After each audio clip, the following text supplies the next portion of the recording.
Hello दोस्तों, नमस्कार। स्वागत है आप सभी लोगों का कल की डेटा एनालिसिस वीडियो में। दोस्तों चलिए शुरू करते हैं। दोस्तों उम्मीद है कि आज की लाइव हेल्प से जो है आपको कुछ ना कुछ हेल्प पहुंचा होगा और जो हम लोगों ने डेटा एनालिसिस किया था या जो मार्केट का जो व्यू दिया था वो परफेक्ट वर्क किया होगा, स्पेशली प्रॉफिट बुकिंग के लिए, जो कि कल हम लोगों ने अपने लाइव सेशन में क्लियर किया था कि अब जो है सब कुछ हो चुका है और यहाँ पे अब आपको प्रॉफिट बुकिंग के लिए सोचना है अपने स्टॉक्स को चेक करते हुए। और आप देख सकते हैं कि दोनों ही इंडेसेस पे डे लो पे जाके क्लोजिंग हुई है। इनफैक्ट लास्ट में जो है अच्छा खासा प्रेशर आया है। तो आज के डेटा को शुरू करने से पहले दो तीन चीजें हैं जो कि मैं आपको इंपॉर्टेंट तरीके से जो है कवर करना चाहता हूँ। फर्स्ट ऑफ ऑल ये है दोस्तों कि बाजार के मतलब किसी भी सोशल मीडिया पर अगर आप सर्च करोगे तो सबका यही जो है व्यू था, यही जो है मानना था कि अगर एफएम जो है कोई और आए तो वो बाजार के लिए ज्यादा पॉजिटिव होता है, एक अच्छा होता है, एक ट्रिगर मिलता है। बट अभी ओल्ड वाली एफएम ही जो एफएम मैम है यानी कि निर्मला मैम, वही जो है कंटिन्यू करने वाली है। तो इससे कोई बाजार को बहुत ज्यादा कोई एक्साइटमेंट नहीं है। तो यहाँ से कोई भी कल के लिए ट्रिगर आउट नहीं होते हैं।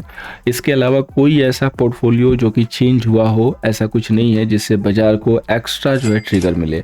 तो बाजार अपने ही हिसाब से चलेगा। अभी जैसे एशिया में देखेंगे तो मैक्स जो मार्केट है वो डे लो पे या करेक्शन के साथ ट्रेड कर रहा है। उसका रीजन है कि वहाँ कुछ इलेक्शंस के जो रिजल्ट हैं वो अनएक्सपेक्टेड आए हैं। तो इसकी वजह से एशिया का पूरा मार्केट जो है कह सकते हैं कि थोड़ा सैड है। अब वो जो सैडनेस है वो आपके ऊपर इतनी नहीं दिखाई दी क्योंकि बाजार वेट कर रहा था कैबिनेट के आउटकम का। बाजार को कहीं ना कहीं अंदेशा लग जाता है पहले से, और वो जो कि क्लोजिंग जो है आज की बता दी है। तो फुली कल के बाजार में हमें थोड़ा प्रेशर देखने को मिल सकता है। डिसफाइट अप की जो एफआईआई है और या जो प्रो है उन्होंने कुछ पोजीशंस भी हल्की इधर उधर शॉर्ट से काटी है, लेकिन इसके बावजूद जो है आई थिंक कि यहाँ पे ऐसा लग रहा है कि कोई ना कोई जो है दिक्कत आती हुई नजर आ सकती है। ओके, सो आइए दोस्तों करते हैं डेटा एनालिसिस की शुरुआत। दोस्तों आज मैं नई सीट जो है शेयर कर रहा हूँ आपके साथ। कल ही जो है सीट को मैंने एडिट किया, चेंज किया। कुछ लोगों का जो है मैसेज था कि सर जो ओल्ड वाली सीट है कभी कभी स्क्रीन पे जो है क्लियर नहीं आती है। तो मैं चाहूंगा कि आप सभी लोग एक बार अपने फीडबैक दीजिएगा इस सीट के ऊपर कि इसका जो लुक है कैसा आ रहा है आपके सामने मोबाइल पे। क्या जो क्लियरिटी है इसकी ठीक ठाक है कंपेयर टू ओल्ड, या ओल्ड को हम लोग कंटिन्यू करेंगे। हालांकि इस सीट में थोड़ी सी दिक्कत ये आ रही है कि डेटा ऑटोमेट करने में कहीं डेट का जो इशू आ रहा है, जो कि हम फिक्स कर लेंगे बाद में, एनी हाउ। बट फिर भी आप अपने व्यू दीजिएगा कि ये सीट आपको कैसे लग रही है आपके स्क्रीन पे कंपेयर टू ओल्ड। तो सबसे पहले दोस्तों हम लोग यहाँ पे समरी के ऊपर जो है फोकस करते हैं। तो यहाँ पे देखिए क्लाइंट ने जो है फ्यूचर सेल किया है, कॉल जो है खरीदा है और पुट को जो है यहाँ पे खरीदा है, साथ में जो है स्टॉक फीचर भी खरीदा है। अब एफआईआई की बात करेंगे तो इन्होंने फ्यूचर खरीदा है, कॉल में जो है सेलिंग की है, पुट में भी जो है सेलिंग की है और स्टॉक फ्यूचर में भी जो है सेलिंग की है। प्रो की बात करेंगे तो यहाँ पे फ्यूचर सेल किया, कॉल भी अच्छा खासा क्वांटिटी जो है सेल किया है, 2 लाख के करीब देख सकते हैं। साथ में इन्होंने पुट भी खरीदा है जो कि ऑलमोस्ट जस्ट थोड़ी सी क्वांटिटी है लेकिन खरीदा है, साथ में स्टॉक फ्यूचर भी सेल किया। अब डीआई की बात करेंगे तो फ्यूचर जो है खरीदा है, इसके बाद पुट जो है यहाँ पे बेचा हुआ है, साथ में यहाँ पे स्टॉक फ्यूचर भी खरीदा है। तो प्रो यहाँ पे जो है मैक्सिमम जो है बियरिश गए हैं। एफआईआई जो है यहाँ पे मिक्स है, बुलिश भी है बियरिश भी है, क्योंकि फ्यूचर खरीद रहे हैं, कॉल को सेल कर रहे हैं, पुट को सेल कर रहे हैं, स्टॉक स्पेसिफिक जो है प्रॉफिट बुकिंग किए हैं। और क्लाइंट ने यहाँ पे जो है फिर से जो है पोजिशन जो है थोड़ी सी जो है बुलिश वाली बनाई है। सो डेटा दोस्तों काफी मिक्सअप के साथ है। आज का डेटा देखेंगे तो आपको कहीं ना कहीं डाइवर्ट करता हुआ नजर आएगा या कहीं ना कहीं आप डाउट में आएंगे, बट डोंट वरी, हम लोग डाउट में नहीं रहेंगे। डेटा को जो है यहाँ पे हम लोग डिकोड करेंगे। सबसे पहले हम लोग इंडेक्स वाइज जो है डेटा देखते हैं। तो सबसे पहले इंडेक्स फीचर पे देखिए, अब क्लाइंट के पास जो है 87,000 लॉन्ग रह गया। तो आज इन्होंने जो शॉर्ट ओपन किया ना दोस्तों वो 1700 किया है, लेकिन जो लॉन्ग क्लोज किया वो ज्यादा किया, यानी कि इन्होंने लॉन्ग जो है आज ज्यादा क्लोज किया है। एफआईआई की बात करेंगे तो इनके पास 143 अब शॉर्ट सेल रह गया, बिकॉज इन्होंने जो है 16,000 लॉन्ग जो है किया है और शॉर्ट भी जो है क्लोज किया है 32,000। प्रो की बात करेंगे तो अब इनके पास केवल और केवल 45,000 लॉन्ग है, यानी कि इन्होंने 9,000 जो है यहाँ पे शॉर्ट तो क्लोज किया, लेकिन यहाँ पे 26,000 लॉन्ग भी क्लोज किया, यानी कि लॉन्ग ये लोग प्रो वाले लोग ज्यादा जो है क्लोज किए हैं। अब इंडेक्स कॉल की बात करेंगे दोस्तों तो यहाँ पे क्लाइंट के पास देखिए 329 जो है कॉल लॉन्ग हो गया। एफआईआई के पास देखिए तो अब कॉल जो है सेलिंग में आ गया 8,000 के करीब में, क्योंकि आज इन्होंने जो लॉन्ग ओपन किया है ना वो 150 और शॉर्ट जो है 180 किया। सो ज्यादा इन्होंने आज शॉर्ट जो है मार्केट में ओपन किया था। प्रो की बात करेंगे तो इन्होंने जो है लॉन्ग ओपन किया 339 कॉल पे और शॉर्ट जो है ज्यादा खोला 563, इसलिए एम बेसिस पे 3,23,000 के इनके कॉल सेल हैं और डेटा इसीलिए नेगेटिव बन रहा है धीरे धीरे। अब इंडेक्स पुट की बात करेंगे तो क्लाइंट के पास देखिए 226 जो है सेलिंग है। एफआईआई के पास देखिए तो 81,000 का पुट लॉन्ग रह गया, यानी कि इन्होंने जो लॉन्ग की पोजीशन थी वो ज्यादा क्लोज की है, साथ में शॉर्ट भी जो है ज्यादा ओपन किया। अब बात करेंगे प्रो की, तो इनके पास जो 85,000 पुट सेलिंग था वो अब महज 65,000 रह गया, क्योंकि इन्होंने 138 लॉन्ग किया, साथ में 118 शॉर्ट भी किया, जो कि कट पीट के अब 65,000 सेलिंग आ गया। अब स्टॉक फीचर की बात करेंगे, स्टॉक स्पेसिफिक, तो क्लाइंट के पास 18 लाख जो है लॉन्ग है, डीआई के पास 26 लाख जो है शॉर्ट सेल, एफआई के कुछ पोजीशन कम हुए हैं 54,000, क्योंकि इन्होंने आज शॉर्ट ओपन किया है 5,000 और लॉन्ग भी जो है क्लोज किया है 64,000, यानी कि शॉर्ट भी शुरू किया और लॉन्ग भी जो है यहाँ पे क्लोज करना शुरू किया। अब देखिए कई बार लोग सोचते हैं कि इनके एफआई के जो स्टॉक फीचर हैं वो लॉन्ग आ रहे हैं, लेकिन फिर भी बाजार क्यों गिर रहा है। तो सबसे इंपॉर्टेंट चीज है कि आप ये देखिए कि लॉन्ग कितना क्लोज हुआ है, उसके सामने शॉर्ट क्या ओपन हुआ या शॉर्ट जो है क्लोज हुआ, या क्या हो रहा है।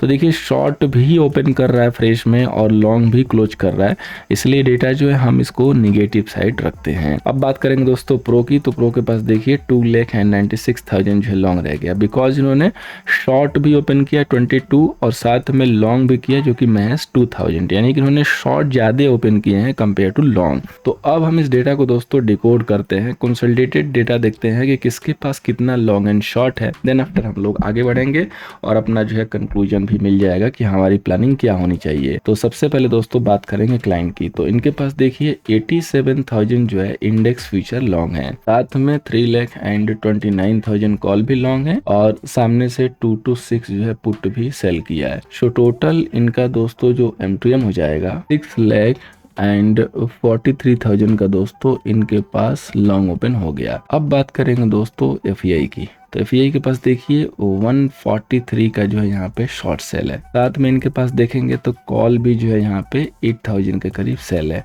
और इनके पास पुट भी जो है 81,000 का पुट भी लॉन्ग है। तो इनका जो M2M हो जा रहा है 2,33,000 का दोस्तों इनके पास सेल पोजीशन हो गया। अब बात करेंगे दोस्तों प्रो की, तो प्रो के पास देखिए अब 45,000 इंडेक्स फ्यूचर लॉन्ग रह गया, लेकिन उन्होंने कॉल दोस्तों बहुत सेल कर दी 3 लाख के करीब में, पुट भी सेल किया क्योंकि पोजीशन को तो हेज करेंगे ही, लेकिन ओनली एंड ओनली 65। सो अब M2M हो जाएगा, तो इनके पास दोस्तों एग्जैक्टली एफआई की तरह जो है 2,13,000 का दोस्तों सेल पोजीशन है। सबसे जो इम्पोर्टेंट क्वेश्चन और इम्पोर्टेंट जो डेटा देखने वाला है वो है प्रो का कॉल सेलिंग, क्योंकि इन्होंने एकाएक जो है 1 लाख के करीब से सीधे 3 गुना कॉल को सेल कर दिया, क्योंकि कहीं ना कहीं बाजार में दर्शाता है कि मे बी ये लोग अब टॉप पे जो है सेलिंग करना शुरू कर चुके हैं या कर सकते हैं, ऐसा हम यहाँ पे देख सकते हैं। साथ में अगर हम पुट की बात करेंगे तो जो सेलिंग थी उसको कम हुआ, यानी कि कल अगर बाजार कंट्रोल में आया तो ये लोग पुटे भी बाई करेंगे। इसके अलावा एफआई के तो पुटे कम हुई हैं, लेकिन साथ में कॉल की सेलिंग भी हुई है और इनके पास पहले से ही सेल पोजीशन है, तो इन्होंने इधर उधर करके अपनी पोजीशन को एडजस्ट किया है, लेकिन M2M बेसिस पे ये सेल साइड है। बट हमारे जो मार्गदर्शक है आपको पता है कि ऑलवेज प्रो होता है। सो प्रो के डेटा में आज कॉल जो है सेल जो है यहाँ पे दिख रहा है, सो हम व्यू जो है यहाँ पे कॉशियस लेके चलेंगे, अपर लेवल पे लॉन्ग को अवॉइड करेंगे और कोई भी रेजिस्टेंस मिलता है या कोई रिजेक्शन मिलता है देखने को तो हम वहाँ पे सेलिंग की जो है अपॉर्चुनिटी सर्च करेंगे। तो सबसे पहले दोस्तों निफ्टी का जो रेजिस्टेंस होगा वो होगा 23,425 का, सपोर्ट होगा दोस्तों 23,000 का। अब दोस्तों हम बात करते हैं निफ्टी के प्लानिंग के ऊपर कि कल किस हिसाब से हमारा व्यू जो है यहाँ पे आना चाहिए। तो जैसा कि आप सभी लोगों को पता है कि आज दिन में बाजार जो है काफ़ी कोशिश किया एक हाई बनाने के बाद, लेकिन वो हाई 3 अटेम्प्ट में नहीं ब्रेक कर पाया, लेकिन साथ में नया लो जो है जरूर लगाया। हालांकि प्रोविजनल क्लोजिंग ऊपर होके आई है। तो सबसे पहली चीज़ कि ये 22,300 आप एक लेवल को जो है यहाँ पे मार्क कर लीजिए हॉरिजॉन्टल लाइन से। अगर ये 22,300 नहीं क्रॉस करता है तो कोई भी बाई की प्लानिंग नहीं करेगा, यहाँ पे आप इसको सेल साइड देखेंगे। अगर ये यहाँ से क्रॉस करता है तो आपकी नज़र 23,400 पे होनी चाहिए, ये बेसिकली 23,300 है। तो अब सपोज कीजिए कि ये जो लेवल है ना इसका ब्रेकडाउन किस लेवल पे है, तो इसका ब्रेकडाउन लेवल है दोस्तों 23,165 पे। अगर खुलने के बाद बाजार इसके नीचे सस्टेन करना शुरू करता है तो यहाँ पे हमें प्रेशर दिखाई देगा, तो हमारा ट्रेड उस हिसाब से सेल साइड होगा, क्योंकि ये जो डबल टॉप बनाया ना इसका ब्रेकडाउन हो जाएगा और या तो ये 435 के ऊपर जो है आराम से ट्रेड करना शुरू करे, तब हम जो है यहाँ से ऊपर निकल जाएंगे और फिर हम बाई की प्लानिंग करेंगे, क्योंकि वहाँ पे अच्छी खासी शॉर्ट कवरिंग बन जाएगी। लेकिन जब तक 435 प्रॉपर होल्ड न करे, उसको ब्रेक न करे, तब तक लॉन्ग करने से कोई मतलब नहीं है, क्योंकि जिस तरीके से आपने देखा ये मूव आई है, प्रीमियम गन कोई खास हो नहीं रहा था, लेकिन एकाएक 3 कैंडल में जो है, इवन अगर आप देखेंगे तो 15 मिनट की कैंडल में सीधे 365 से आप 262 यानी कि 100 पॉइंट गिर गए। उसके बाद 50 पॉइंट का रिटेस्ट लेके फिर से आपने डे लो पे क्लोजिंग दी, जो कि प्रोविजनल क्लोजिंग थोड़ी सी ऊपर होके आई है। तो इसलिए हमें अब यहाँ पे बिल्कुल ही कॉशियस होकर चलना है। और अगर हम यहाँ से गिरना शुरू करते हैं तो वो बड़े टारगेट क्या होंगे? तो अगर कल कंफर्मेशन आती है, लो के नीचे क्लोजिंग होती है, अच्छी खासी क्लोजिंग आती है according to our setup, according to ये जो सिनेरियो बनाया, तो हम आपको बड़े टारगेट अगले सेशन में जरूर अपडेट कराएंगे, देखना मत भूलिएगा। अब बात करते हैं दोस्तों बैंक निफ्टी की। तो बैंक निफ्टी का रेजिस्टेंस है 50,220, सपोर्ट है दोस्तों 49,000। और लास्ट के 2 दिनों में हमने क्लियरली मेंशन किया है कि इसका ऑप्शन चेन का डेटा निगेटिव फॉर्म हो रहा है। आज इसने हालांकि बहुत अच्छा जो है मूव लिया ऊपर साइड में, निफ्टी से भी ज्यादा लिया, लेकिन फेल हो गया, होल्ड नहीं कर पाया। एक कैंडल में गया और दूसरी कैंडल में वापस आ गया। तो डेटा अभी भी वैसे ही है, पॉजिटिव नहीं है, निगेटिव ही बना हुआ है। और चूंकि आप अब 50,000 के नीचे क्लोज करना शुरू कर चुके हैं, तो जितना ये 50,000 के नीचे होल्ड होना शुरू करेगा मिनट के टाइम फ्रेम पे, उतना यहाँ पे प्रेशर बनना शुरू होगा और वहाँ पे जो ट्रेड बनेगा वो सेल साइड से बनेगा। इसमें मूव कब आएगी? जब आप 50,200 को प्रॉपरली होल्ड करो, डिसेसिवली होल्ड करो, तब जाके आपको इसमें एक अच्छी जो है यहाँ पे मूव दिखाई देगी, जो कि इसमें बाई जो है जनरेट कर सकती है। हालांकि अगर देखा जाए तो जो ट्रिगर आने वाला था ऐसा कुछ मिला नहीं कैबिनेट की तरफ से, तो थोड़ा कम चांस है कि कोई ट्रिगर आए। अगर कोई गैप अप होता है, सस्टेन नहीं करेगा, कोई रिस्की प्लेयर है, तो वहां से भी देख के अपना सेल उल कर सकता है। अदरवाइज बाई प्रॉपर कंफर्मेशन के साथ कीजिएगा। हाँ, अगर आपके पास कोई ऐसी न्यूज है जो कि धमाकेदार हो, 4 चांद ला सकती है, तो जरूर जो है आप लॉन्ग के लिए जा सकते हैं, अपने ओन उस पे देख के रिसर्च करके जो भी आपकी न्यूज है। अदरवाइज चार्ट के हिसाब से कोई अभी सेटअप यहाँ पे नहीं दिख रहा है मेरे को।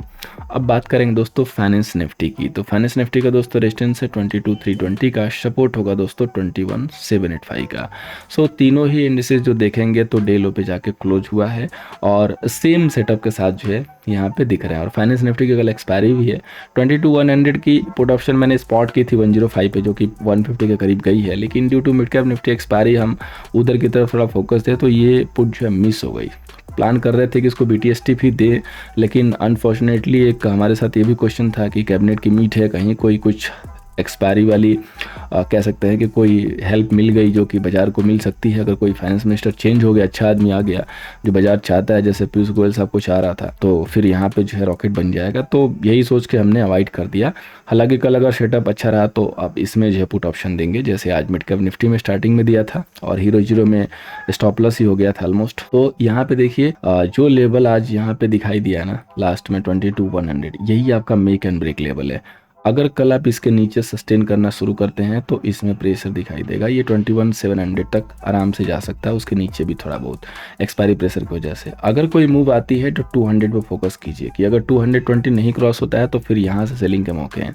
और जब तक ये दोनों जो टॉप बना है यानी कि 22,320 प्रॉपर होल्ड नहीं करेगा ना, तब तक ये लेवल नहीं दिखाई देगा हमें 661 का, क्योंकि 330 अगर होल्ड कर लिया ना तो शॉर्ट कवरिंग की वजह से हमें 300 पॉइंट की जो मूव मिल सकती है। ठीक है, लेकिन चूंकि हम जाके लोअर लेवल पे क्लोजिंग दिए हैं, न्यूज जैसे कोई पॉजिटिव दिख नहीं रही है, तो कहना बड़ी मुश्किल है कि हम 600 एक बार दिखा पाएंगे। यही रीजन है कि कल मैंने स्ट्रांगली रिकमेंड किया था अपने लाइव सेशन में आके कि जहां भी आपको प्रॉफिट दिख रहा है प्लीज़ स्टार्ट बुकिंग, वहां से बुकिंग स्टार्ट कीजिए। भले बाद में नीचे ऐड कर लीजिएगा, देख के माहौल को समझ के, अगर मौका मिलता है फिर से ले लीजिएगा थोड़े मोड़े प्रॉफिट, लेकिन फिलहाल के लिए बुक करना बनता है। अब स्टॉक स्पेसिफिक चलेंगे तो रिलायंस ने भी डेलो पे क्लोजिंग दी है, जो कि कहीं ना कहीं एक रेजिस्टेंस से रिवर्सल है। सेकेंड टाइम ये रिवर्सल है, पहले एक बार ले चुका है रिवर्सल, तो इस पे नजर रख के चलिएगा, क्योंकि अल्टीमेटली इसी से जो है निफ्टी का क्लियर व्यू है मिलेगा। इसके बाद गेल, जिस पे आपने देखा होगा कि एक लाइव में जो है न्यूज आई, मीडिया पूरी तरीके से बोला बहुत बढ़िया न्यूज है, बहुत पॉजिटिव न्यूज है, और गेल ने जाके डे लो पे क्लोजिंग दिया। तो चार्ट तो पहले ही बता रहा है कि ये न्यूज गेल के लिए पॉजिटिव नहीं है, निगेटिव है ड्यू टू डेप। और मैंने देखा किसी ने शेयर किया था सोशल मीडिया पर, उसका रीजन शेयर किया था, 2-4 पॉइंट पढ़े, तो मेरे को लग रहा है कि न्यूज जो है इसके लिए डिजास्टर साबित हो सकती है कल के लिए। तो इसको रडार पे लेके चलिएगा, 4-5% का गिरावट जो है आपको दिखा सकता है। अगला जो स्टॉक है ICICI बैंक, जो कि स्ट्रगल कर रहा है, और होपफुली अगर ये 1140 दोबारा नहीं ब्रेक करेगा तो ये यहाँ से लुढ़क सकता है। हालांकि मेन फोकस जो रिलायंस और गेल पे कीजिएगा। अब चलते हैं दोस्तों ऑप्शन चेन पे। तो सबसे पहले निफ्टी का ऑप्शन चेन, जो कि आप धीरे धीरे देख सकते हैं कि टर्निंग टू नेगेटिव है, पूरी तरीके से नहीं टर्न हुआ है, अभी बियर के कंट्रोल में नहीं है, बट स्टिल फिर भी टर्निंग है। 39,000 के कॉल सेलर हैं एंड 32,000 के पुट सेलर है। अब देखिए टर्निंग क्यों कह रहा हूँ, क्योंकि जो लॉन्ग्स थे वो क्लोज होने शुरू हो गए हैं, पुट में बाइंग स्टार्ट हो चुकी है। हालांकि जहाँ पे बाजार क्लोज वहाँ पे पुट की राइटिंग अभी भी है, लेकिन कॉल की राइटिंग दबा के है। अब देखिए बाजार जो है 22,330 के नीचे क्लोज है एंड 300 पे अच्छे राइटर यहाँ पे हैं 150 के करीब में। अगर यहाँ पे पुट राइटिंग देखेंगे तो 137 है, जो कि 300 से कम है, 23,200 एंड आप उसके पास में क्लोज हुए हैं। तो कहीं ना कहीं पुट सेलर को जो है यहाँ से निकलने की तैयारी करनी पड़ेगी और 200 के नीचे बाजार जो है सस्टेन होना शुरू करेगा। तो 22,915 के करीब हम जा सकते हैं, बिकॉज 23,000 पे ही सबसे अच्छे इसके बाद सेलर है 271 और 23,000 के नीचे अगर निफ्टी निकलती है तो मुझे लग रहा है कि यहाँ से 400-500 पॉइंट की जो है दूरी आपको आराम से दिखाई देगी, जो कि एक्सपायरी तक उम्मीद हम कर सकते हैं अगर हमने कल 23,200 को डिसेसिवली होल्ड करना शुरू किया। अदरवाइज अगर हमने 320 को ब्रेक करना शुरू किया तो भले ही धीरे धीरे जाएंगे, स्लोली जाएंगे, लेकिन हम कहीं ना कहीं 500-600 की तरफ मूव कर जाएंगे। अब बात करेंगे दोस्तों बैंक निफ्टी की, जिसका डेटा पहले से ही नेगेटिव है, जो कि हम ऐड कर रहे हैं पिछले कुछ दिनों से कि इसका डेटा नेगेटिव है, प्राइजेक्शन भी उस हिसाब से साथ नहीं दे रहा है। तो 32 लेके कॉल सेलर एंड 21 लेके put seller. So compare to Nifty यहाँ पे डिफरेंस काफी अच्छा है call selling and put selling में। और आप देख सकते हैं कि बैंक निफ्टी का जो डेटा है आईटीएम से लेकर ओटीएम तक सब जगह जो है नेगेटिव ही यहाँ पे दिख रहा है। मेजर वाई 50,000 पे है, जहाँ से बाजार नीचे क्लोज हुआ है 173। सो डेफिनेटली ये कॉल सेलर पावर में है यहाँ पे। अब पुट देखिए, जैसे मैंने कल भी दिखाया था कि पुट की जो सेलिंग है ना सीधे सिर्फ 49,500 पे ही है, यानी कि अगर एक बार बाजार को बियर ने कंट्रोल में ले लिया बिलो 50,000 तो बहुत इजीली वो 49,500 तक लेके जा सकते हैं, because majority of the put seller जो देखेगा ना वो काफी वीक हैंड पे है। 60,000, 29,000, 40,000। आपको लग रहा है कि ये इतने कॉल सेलर जो यहाँ पे दबा के आए इनका सामना कर पाएंगे? और अगर देखेंगे आईटीएम पे भी तो देखिए कितनी सेलिंग है, एक एक कर स्ट्राइक को मिलाएंगे। और आपको पता है कि प्रो ने आज 3 लाख की जो है कॉल सेलिंग की है, तो ये जो सेलिंग दिख रही है ना ये कहीं ना कहीं प्रो की सेलिंग दिख रही है आईटीएम पे। इसलिए बहुत इंपॉर्टेंट है कि 50,000 को होल्ड करे अगर ऊपर जाना है, और अगर 50,000 होल्ड नहीं होगा तो सेल ऑन राइज का ही व्यू काम करेगा और वही हमें प्रॉफिट लाके देगा। थोड़ी देर वेट करेंगे, प्राइस एक्शन देख लेंगे तो समझ में आ जाएगा, लॉसेस से बच जाएंगे। थोड़ी जल्दबाजी करेंगे तो आइदर साइड ट्रैप हो सकते हैं, इसलिए कोशिश कीजिएगा कि प्राइस एक्शन मैच करे तभी जाके ट्रेड ओपन कीजिएगा। अदरवाइज टेलीग्राम पे जुड़ कर रहिए, @nifty आईडी सर्च करके वहां पे आपको लाइव अपडेट दिए जाएंगे। सो दोस्तों उम्मीद करूंगा कि हमारी जो एनालिसिस है कल के सेशन में आपको हेल्प करती हुई नजर आएगी। अगर हमारी एनालिसिस से थोड़ी सी भी हेल्प हो रही है तो सेशन को लाइक करने का कष्ट करें, और अगर आप चाहें तो हमारे सेशन को शेयर भी कर सकते हैं। Thank you so much for watching. मिलते हैं दोस्तों नेक्स्ट सेशन में।